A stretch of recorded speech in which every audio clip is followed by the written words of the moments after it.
Rất vui khi gặp lại quý vị trong bản tin thời sự quốc tế ngày 14 tháng 8 của FBNC. Bản tin hôm nay sẽ có một số thông tin nổi bật sau đây. Hoa Cầu Thời báo cho biết, Trung Quốc đang đóng thêm hàng loạt khinh hạm nhằm tăng khả năng sẵn sàng chiến đấu.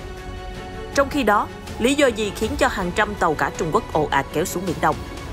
Đáng chú ý, Đài Loan bắt giữ tàu tiếp tế của Trung Quốc vì xâm phạm biên giới hàng hải. Trong một diễn biến khác, nhân viên FBI sắp bị buộc tội vì châm ngòi điều tra Nga thông đồng với ông Trump. Liên quan đến căng thẳng ở chảo lửa Afghanistan, Taliban chiếm thêm thủ phủ 4 tỉnh, nuốt trọn miền nam nước này. Nga thất vọng khi Taliban quyết dùng vũ lực đến cùng.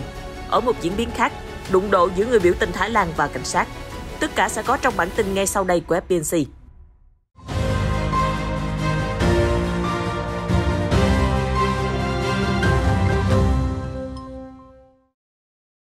Trung Quốc đang đóng thêm một lô tàu khu trục nhỏ Type 054A sau khi mới dùng dập hạ thủy 2 tàu thuộc lớp này trong vài tháng qua.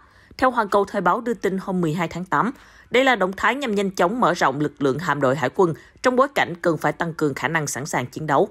Vừa qua, tuần báo Quốc phòng Chance có trụ sở tại Anh hôm thứ Ba trích dẫn một bức ảnh lan truyền trên mạng xã hội và cho rằng đây là nhà máy đóng tàu Hu Dong Johor ở Thượng Hải, gần đây đã hạ thủy chiếc kinh hạm Type 054A thứ 32 cho Hải quân Trung Quốc.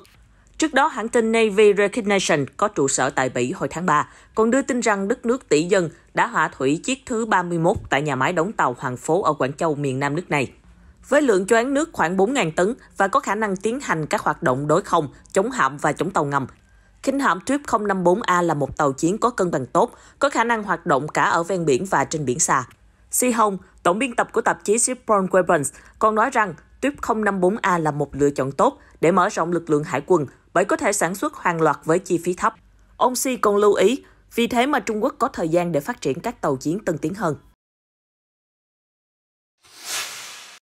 Trong khi Trung Quốc tăng cường khả năng sẵn sàng chiến đấu cho lực lượng hải quân, giới phân tích nhận định nước này còn liên tục sử dụng lực lượng dân quân biển đội lốt tàu cá, thực thi quyền kiểm soát phi lý của nước này ở Biển Đông. Liên quan đến vấn đề này, South China Morning Post hôm 13 tháng 8 đưa tin, kể từ đầu tuần sau, khi mùa đánh cá mới bắt đầu, hàng trăm tàu cá Trung Quốc sẽ kéo xuống Biển Đông, vùng nước mà Bắc Kinh đơn phương thừa nhận là chủ quyền trái phép. Cụ thể, hơn 400 tàu thuyền đã được neo đậu ở thành phố Tam Á phía nam Trung Quốc, chờ lệnh cấm đánh bắt cá kéo dài hơn 3 tháng của Trung Quốc hết hiệu lực, trong khi nhiều tàu khác cũng đang neo đậu tại các khu vực khác của đảo Hải Nam và các tỉnh xung quanh cũng sẽ quay trở lại vùng biển giàu tài nguyên này. Được biết, từ năm 1999, Trung Quốc đã bắt đầu thực hiện lệnh cấm đánh bắt cá đơn phương ở Biển Đông theo giai đoạn, sau đó mở rộng từ 2 tháng lên 3 tháng rưỡi. Các quốc gia khác đã cáo buộc đội tàu cá Trung Quốc hoạt động như một lực lượng dân quân biển, nhưng Bắc Kinh liên tục phản đối. Mới đây nhất là vào hồi tháng 3, truyền thông Philippines lên tiếng về việc Trung Quốc đã điều 200 tàu đánh cá đi vào vùng biển gần bãi Ba Đầu thuộc quần đảo Trường Sa của Việt Nam. Bắc Kinh giải thích là để tránh thời tiết xấu, nhưng nhiều chuyên gia quốc tế khẳng định đó là các tàu dân quân biển hoạt động dưới vỏ bọc tàu cá. Cũng liên quan đến tàu Trung Quốc, nhưng với vận mệnh khác, Taiwan News hôm 13 tháng 8 đưa tin, một tàu vận chuyển dầu và tiếp tế, chiếc Hexing 566, đã bị Cục Cảnh sát biển Đài Loan bắt giữ vào hôm thứ Năm ngày 12 tháng 8 vì đã xâm phạm biên giới hàng hải của Đài Loan gần vùng biển ngoài khơi đảo Bành Hồ. Theo hãng tin CNA, tàu Trung Quốc vẫn không dừng lại bất chấp nhiều cảnh báo vô tuyến từ phía Đài Loan. Đội tàu bảo vệ bờ biển nhanh chóng lên thuyền để kiểm tra các sản phẩm bất hợp pháp. Sau đó, thuyền trưởng cùng 6 thành viên trên thuyền đã bị cơ quan Đài Loan bắt giữ và sẽ bị xử lý theo quy định pháp luật tại đảo Bành Hồ. Tháng trước, đội tuần tra Bành Hồ cũng đã phát hiện tàu đánh cá Trung Quốc Ao Nanao 3120 ở vùng biển gần Đài Loan và yêu cầu dừng lại để kiểm tra. Tuy nhiên, thủy thủ đoàn Trung Quốc tìm cách bỏ chạy, thậm chí là đe dọa ngược lại với dao và thanh sắt. Đội tàu tuần tra của Bành Hồ cho biết họ đã bắt giữ 8 tàu xâm phạm biên giới hàng hải của Đài Loan trong năm nay, với mức phạt tổng cộng là 10,71 triệu Đài tệ, tương đương 384.667 đô la Mỹ. Điều tra về nguồn gốc của cuộc điều tra nghe có vẻ hơi rối, nhưng đây chính là bước đi cao tay của Đảng Cộng hòa Mỹ hồi năm 2019. Theo đó, ông John Durham được chỉ định là công tố viên đặc biệt, điều tra những nhân tố đã châm ngòi cho cuộc điều tra Nga thông đồng với đội tranh cử ông Donald Trump can thiệp bầu cử tổng thống Mỹ năm 2016. Liên quan đến vấn đề này, Wall Street Journal hôm 13 tháng 8 đưa tin, ông Durham dự kiến sẽ công bố kết quả trong vài tháng tới và một trong số những nhân viên Cục Điều tra Liên bang FBI có thể sẽ đối mặt với cáo buộc hình sự. Vào năm 2020, cựu giám đốc tình báo quốc gia John Ratcliffe đã giải mật một loạt tài liệu nhạy cảm cho thấy các quan chức cấp cao của FBI nhận lệnh do thám chiến dịch tranh cử tổng thống Trump năm 2016 một cách không chính đáng. Cuối cùng, công tố viên Robert Mueller người dẫn đầu cuộc điều tra toàn diện nhằm vào nghi án Nga can thiệp bầu cử Mỹ, kết luận không có sự thông đồng nào xảy ra. Cựu Tổng thống Trump đã gọi các cáo buộc thông đồng là một cuộc săn lùng phù thủy để hủy bỏ kết quả của cuộc bầu cử năm 2016. Chuyển sang tình hình căng thẳng ở Afghanistan, hãng tin AP ngày 13 tháng 8 cho biết Taliban đã chiếm thêm thủ phủ 4 tỉnh, hoàn thành công cuộc càn quét miền nam nước này. Do tình hình an ninh ở Afghanistan đang xấu đi nhanh chóng, Mỹ đã lên kế hoạch gửi 3.000 binh sĩ để giúp sơ tán một số nhân viên khỏi Đại sứ quán Mỹ ở Kabul.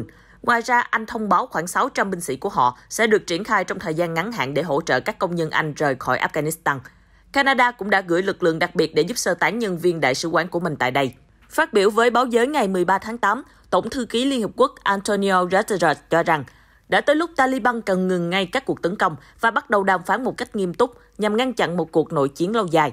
Ông Guterres cũng kêu gọi các bên ở Afghanistan có các hành động bảo vệ thường dân, đồng thời bày tỏ quan ngại về các dấu hiệu cho thấy Taliban đang áp đặt các hạn chế ngặt nghèo đối với nhân quyền, đặc biệt nhắm tới phụ nữ và nhà báo, ở những khu vực mà lực lượng này chiếm đóng.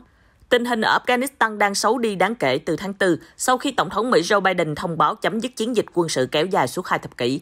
Ngay sau đó, Taliban như diều gặp gió, đẩy mạnh tốc độ tấn công và kiểm soát từ 60 đến 85% lãnh thổ đất nước, bao gồm các khu vực dọc biên giới với các nước Iran, Trung Quốc, Pakistan, Tajikistan và Turkmenistan. Nối gót Mỹ và các nước phương Tây, Đức cũng bắt đầu cắt giảm số lượng nhân viên tại đại sứ quán ở Kabul và tăng cường các biện pháp an ninh quanh khu vực này. Hôm 13 tháng 8, Ngoại trưởng Đức Heiko Maas cho biết nhóm điều phối khủng hoảng của chính phủ nước này đã quyết định cử các chuyến bay đến Kabul để sơ tán khẩn cấp nhân viên ngoại giao trong vài giờ tới, thay vì cuối tháng 8 như kế hoạch. Bên cạnh đó, ông Maas nhấn mạnh, Berlin cũng đang nỗ lực đưa những người Afghanistan đã hỗ trợ nước này trong suốt thời gian tham chiến. Những người Afghanistan này sẽ được hỗ trợ hoàn thành thủ tục giấy tờ sau khi sang Đức. Trước tình hình căng thẳng ở chảo lửa Trung Á, hôm 13 tháng 8, Nga đã lên tiếng mong muốn Afghanistan giải quyết xung đột chính trị dựa trên phán quyết của Hội đồng Bảo an Liên Hợp Quốc. Đồng thời, Moscow bày tỏ sự tiếc nuối khi Taliban đang cố gắng chiếm giữ quyền lực bằng vũ lực. Ngoại trưởng Nga Sergei Lavrov cho biết, Nga ủng hộ tất cả các lực lượng ở Afghanistan cùng tham gia vào các quy trình hòa giải thông qua Hội đồng Bảo an Liên Hợp Quốc. Phái đoàn chính phủ đã không thực sự nỗ lực nối lại các cuộc đàm phán hòa bình trong suốt 2 năm qua. Cùng với đó là việc Taliban kiên định giải quyết căng thẳng bằng vũ lực. Lực lượng phiến quân đang chiếm ngày càng nhiều thành phố và tỉnh thành. Những lựa chọn này đều dẫn đến sai lầm và không đem lại kết quả nào tốt đẹp. Ông Sergei Lavrov khẳng định, Nga vẫn duy trì các kênh liên lạc với tất cả các lực lượng chính trị ở Afghanistan, bao gồm lực lượng chính phủ, Taliban, các quốc gia láng giềng Uzbekistan, Tajikistan. Ông nhấn mạnh, Afghanistan rất khó đạt được sự đồng thuận, chừng nào các bên chưa tìm được tiếng nói chung.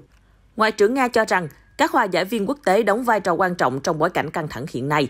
Nga đang nỗ lực kết nối và phát huy tầm ảnh hưởng của tam giác quyền lực Nga-Mỹ-Trung và kêu gọi sự tham gia của các cường quốc khu vực, bao gồm Pakistan, Iran và Ấn Độ.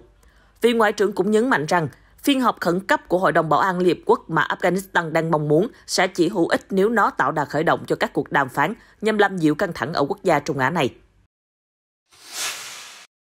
Chuyển sang tình hình ở khu vực khác, hôm 13 tháng 8, cảnh sát Thái Lan đã có cuộc đụng độ ác liệt với những người biểu tình, bất chấp lệnh cấm tụ tập biểu tình ở trung tâm thủ đô Bangkok. Cảnh sát đã sử dụng hơi cay và dùi cui nhằm đáp trả đoàn người biểu tình đang cố gắng kéo các thùng phuy, làm rào chắn và tấn công bằng gạch đá bơm xăng.